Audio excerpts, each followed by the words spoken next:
Hello dear students, welcome to lecture series in botany. Today we are going to discuss an important topic, that is glycolysis. In this lecture we will discuss about glycolysis, different reactions that take place in this pathway and then its regulation. Glycolysis is derived from Greek word glykos meaning sugar and lysis meaning splitting. So glycolysis means the splitting of sugar. It is the process whereby glucose, the most abundant monosaccharide in living systems, is converted to simpler products. In the early steps of glycolysis, carbohydrates are converted to hexose phosphates, which are then split into two triose phosphates. In the subsequent energy conserving phase, the triose phosphate are oxidized and rearranged to yield two molecules of pyruvate. Besides preparing the substrate for oxidation in the citric acid cycle, glycolysis yields a small amount of chemical energy in the form of ATP and NADH. The glycolysis was the first metabolic pathway to be elucidated and best understood. The development of methods of enzyme purification, the discovery and recognition of the enzymes such as NAD and the discovery of the metabolic role of ATP and other phosphorylated compounds all came out of the studies of glycolysis. Glycolysis is an universal central pathway of glucose catabolism. The glycolytic breakdown of glucose is a sole source of metabolic energy in some mammalian tissues and cell types such as erythrocytes, renal medulla, brain, and sperm. Some plant tissues that are modified to store starch and some aquatic plants derive most of the energy from glycolysis. Many anaerobic microorganisms are also entirely dependent on glycolysis. Glycolysis occurs in all living organisms, prokaryotes as well as eukaryotes. The principal reactions associated with the classic glycolytic and fermentive pathways in plants are almost identical with those of all animal cells. However, plant glycolysis has unique regulatory features as well as parallel partial glycolytic pathway in plastids and alternative enzymatic routes for several cytosolic steps. In animals, the substrate for glycolysis is glucose and the end product is pyruvate. Sucrose is the major translocated sugar in most plants and is therefore the form of carbon that most non-photosynthetic tissues import. Thus, sucrose and not glucose can be argued as the sugar substrate for plant respiration. In the early steps of glycolysis, sucrose is broken down into two monosaccharides, glucose and fructose, which can readily enter the glycolytic pathway. Two pathways for the degradation of sucrose are known in plants. In most plant tissues, sucrose synthase localized in the cytosol is used to degrade sucrose by combining sucrose with UDP, that is uridine diphosphate, to produce fructose and UDP glucose. UDP glucose pyrophosphorylase then converts UDP glucose and pyrophosphate to UTP, that's uridine triphosphate, and glucose 6-phosphate. In some tissues, invertases present in cell wall, vacuole or cytosol hydrolyze sucrose to its two component hexoses, glucose and fructose. The hexoses are then phosphorylated in the reaction that use ATP. Plastids such as chloroplasts or amyloplasts can also supply substrates for glycolysis. Starch is synthesized and catabolized only in plastids, and carbon obtained from the starch degradation enters the glycolytic pathway in the cytosol primarily as hexose phosphates or triose phosphates. Plastids convert starch into triose phosphates using a separate set of glycolytic isozymes that convert hexose phosphates to triose phosphates.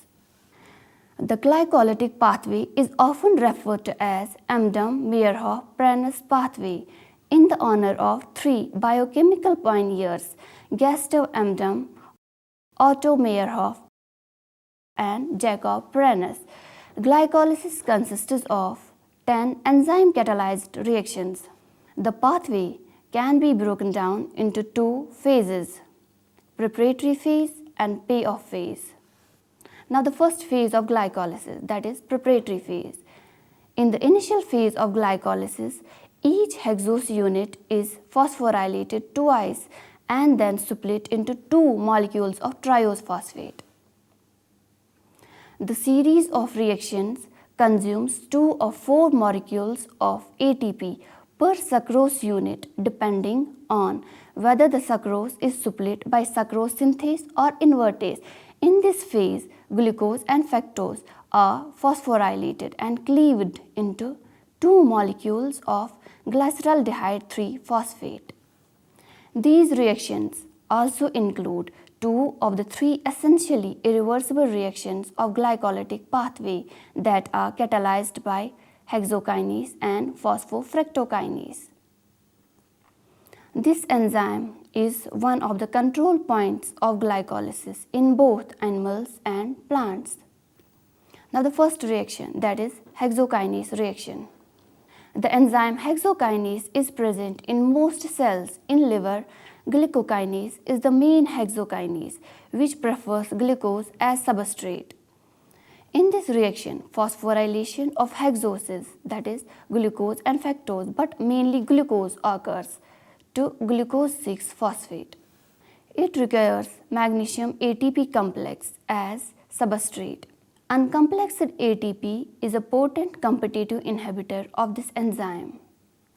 This enzyme catalyzes the reaction by proximity effect, bringing the two substrates in close proximity. The enzyme undergoes large conformational change upon binding with glucose. This enzyme is inhibited allosterically by glucose 6-phosphate. Now the second reaction, phosphohexose isomerase reaction. The enzyme phosphohexose isomerase catalyzes the reversible isomerization of glucose 6-phosphate to fructose 6-phosphate.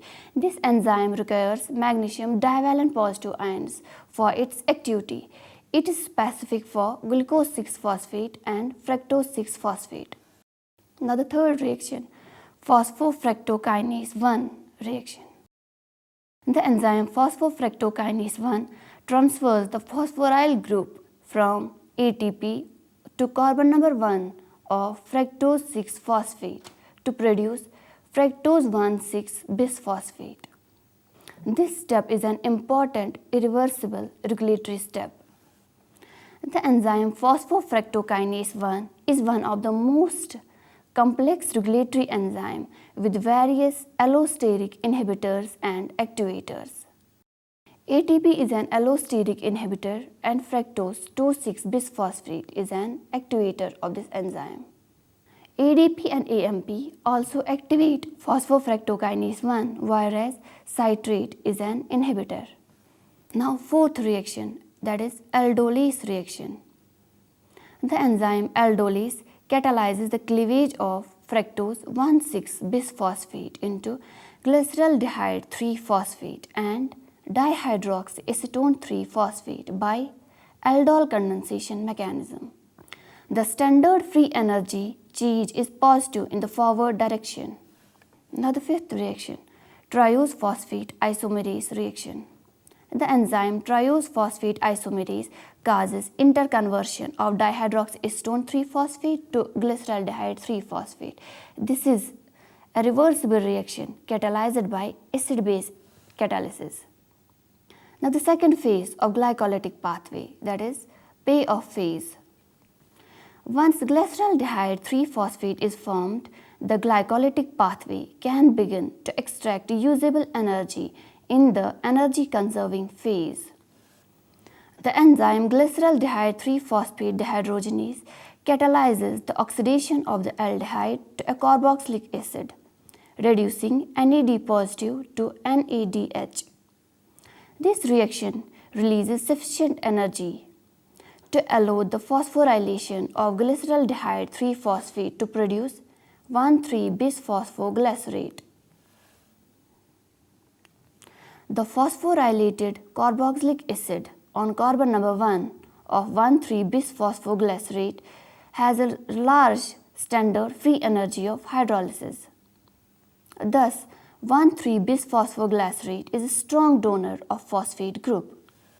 In the next step of glycolysis, catalyzed by phosphoglycerate kinase, the phosphate on carbon number 1 is transferred to a molecule of ADP, yielding ATP and 3-phosphoglycerate.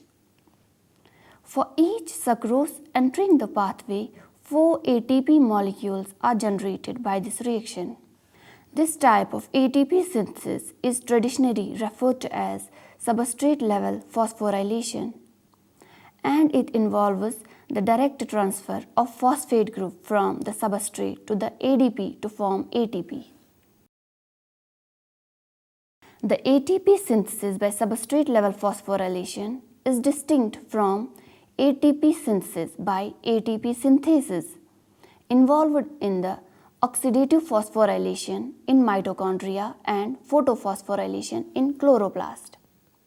In the following reaction, the phosphate on 3-phosphoglycerate is transferred to carbon number 2 and a molecule of water is removed, yielding the compound phosphoenol pyruvate. The phosphate group on phosphoenol pyruvate has a high standard free energy of hydrolysis, which makes phosphoenol pyruvate an extremely good phosphate donor for ATP formation. Using phosphoenol pyruvate as substrate, the enzyme pyruvate kinase catalyzes a second substrate level phosphorylation to yield ATP and pyruvate. This phase includes 5 reactions. The first reaction of this phase, glyceraldehyde 3-phosphate dehydrogenase reaction. The enzyme glyceraldehyde 3-phosphate dehydrogenase causes conversion of glyceraldehyde 3-phosphate to 1,3-bisphosphoglycerate. This is the first reaction of this energy yielding phase. Oxidation of aldehyde derives the formation of high energy acyl phosphate derivative. An inorganic phosphate is incorporated in this reaction without any expense of ATP. NAD positive is the cofactor in this reaction, which acts as an oxidizing agent. The free energy released in this oxidation reaction is used in the formation of acyl phosphate. Now another reaction, phosphoglycerate kinase reaction. The enzyme phosphoglycerate kinase causes transfer of phosphoryl group from 1,3-bisphosphoglycerate to ADP, generating ATP and 3-phosphoglycerate. The name of this enzyme indicates its function for reverse reaction. It catalyzes the formation by proximity effect. This step generates ATP by substrate level phosphorylation. Now the next reaction, phosphoglycerate mutase reaction. The enzyme phosphoglycerate mutase catalyzes the conversion of 3-phosphoglycerate to 2-phosphoglycerate. There is a transfer of phosphoryl group from enzyme to 3-phosphoglycerate, generating enzyme-bound 2,3-bisphosphoglycerate intermediate. This compound has been observed occasionally in the reaction mixture. In the last step of reaction, the phosphoryl group from carbon number 3 of the intermediate is transferred to the enzyme and 2-phosphoglycerate is released. Now the next reaction, enolase reaction. The enzyme enolase causes dehydration of 2-phosphoglycerate to phosphoenol pyruvate. Dehydration of 2-phosphoglycerate by this reaction increases the standard free energy change of hydrolysis of phosphoanhydride bond. Now the next reaction, that is pyruvate kinase reaction. The enzyme pyruvate kinase catalyzes a transfer of phosphoryl group from phosphoenol pyruvate to ADP, generating ATP and pyruvate. This is the second substrate level phosphorylation reaction of glycolytic pathway. This enzyme couples the free energy of phosphoenol pyruvate hydrolysis to the synthesis of ATP. The enzyme requires magnesium divalent positive ions and K positive ion. Now energetics of glycolysis. In the overall glycolytic process, one molecule of glucose is converted to 2 molecules of pyruvate. 2 molecules of ADP and PI are converted to 2 molecules of ATP. 4 electrons as 2 hydride ions are transferred from 2 molecules of glyceraldehyde 3-phosphate to 2 NAD positive to form NADH. 2 molecules of ATP generated can directly be used for doing work. The 2 NADH molecules are oxidized in mitochondria under aerobic conditions, and the free energy released is enough to synthesize 6 molecules of ATP by oxidative phosphorylation. Under the aerobic condition, pyruvate is catabolized further in mitochondria through pyruvate dehydrogenase and citric acid cycle, where all the carbon atoms are oxidized to carbon dioxide. The free energy released is used in the synthesis of ATP, NADH and FADH2. Under anaerobic conditions, pyruvate is converted to lactate in homolactic fermentation or ethanol in alcoholic fermentation. Now the regulation of glycolysis. 2 types of controls are present for metabolic reactions: substrate limited, enzyme limited. Now the first, substrate limited.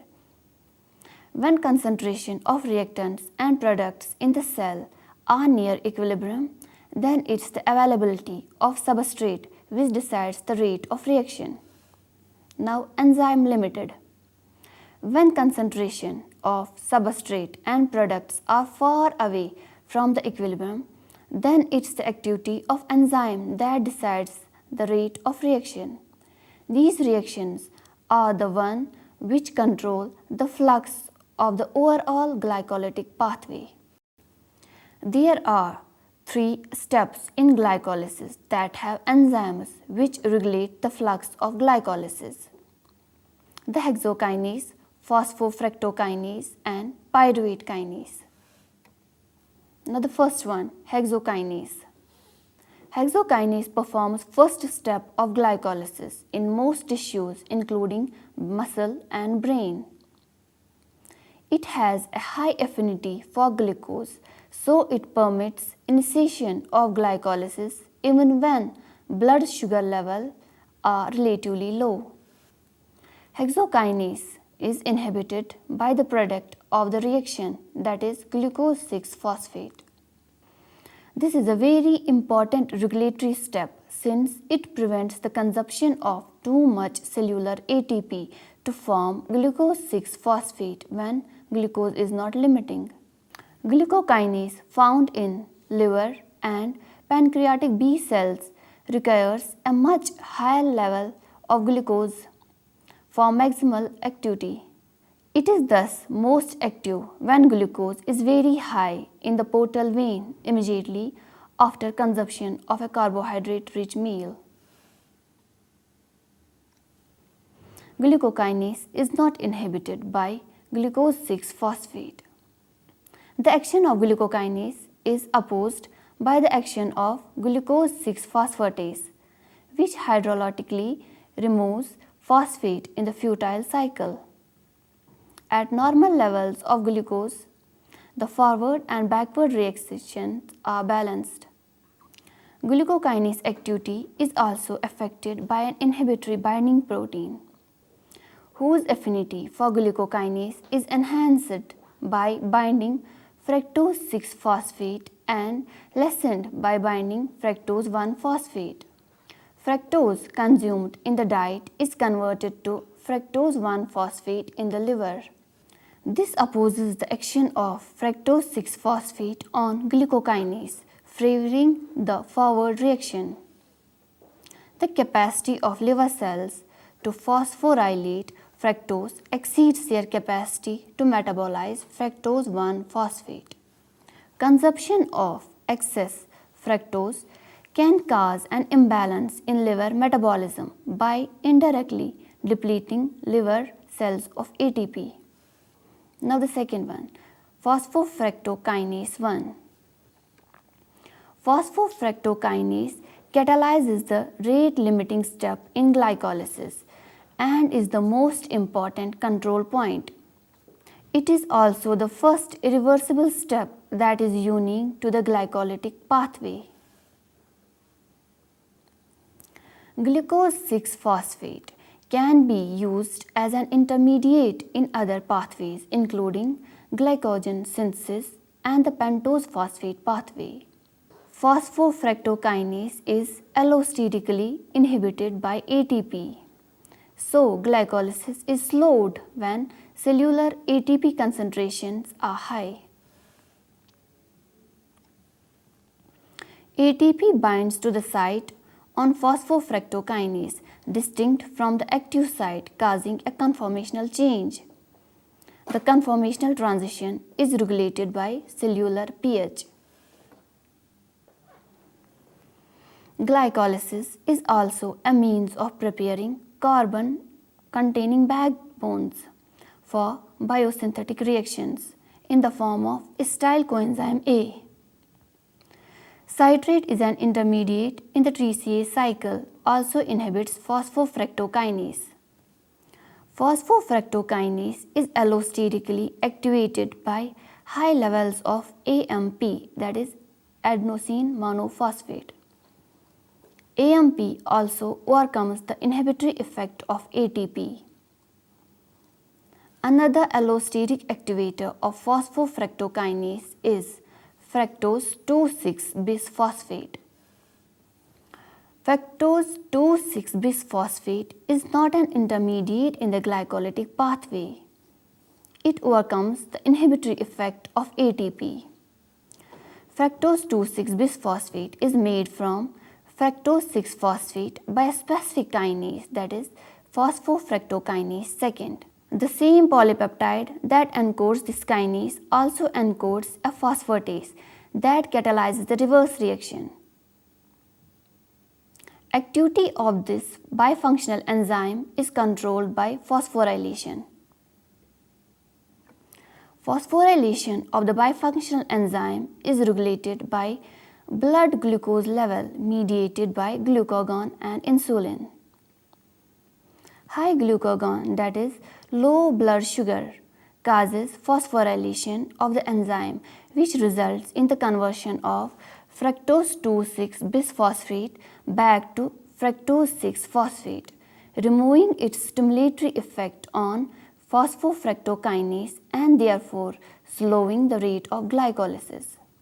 Conversion of fructose 6 phosphate to fructose 2,6 bisphosphate is also stimulated by high levels of fructose 6 phosphate.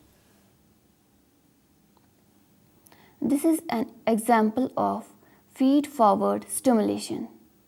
Fructose 2,6 bisphosphate is also an important regulator of the process of gluconeogenesis, where glucose is synthesized from pyruvate. Now third one, pyruvate kinase. Pyruvate kinase is the third regulated enzyme of glycolysis. Like phosphofructokinase, pyruvate kinase is regulated both by allosteric effectors and by covalent modification. Pyruvate kinase is activated by fructose 1,6 bisphosphate in the liver A second example of feed-forward stimulation. ATP and alanine act as allosteric inhibitors of pyruvate kinase. Phosphorylation of pyruvate kinase is regulated by blood glucose level, just like phosphofructokinase.